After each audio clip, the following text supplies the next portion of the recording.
David in Travelers Rest, South Carolina, and I wanted to say something about my ClimaPod Greenhouse.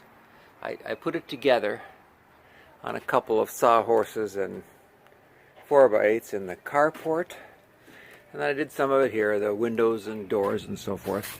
The directions were mediocre, the pictures are okay, but the fit and finish of the parts was really excellent. You know, all the location of all the holes and all the extrusions, just right on. The tools provided were good. The soap was a good idea for the long panels.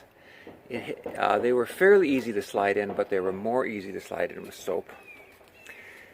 The little trimmed heads, cut bolts, were of stainless steel, are good. A lot of greenhouses have aluminum heads, so aluminum screws, so this was good. Here's the greenhouse itself.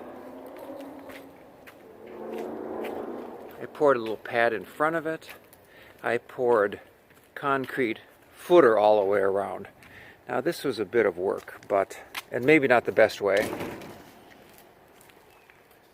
but there's my concrete footer that you can kind of see there. And then I filled it with mulch. I definitely would there's an avocado tree.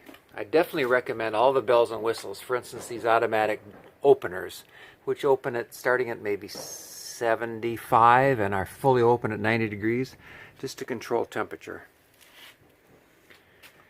It's not a greenhouse yet because it doesn't have green stuff in it, but it will be soon.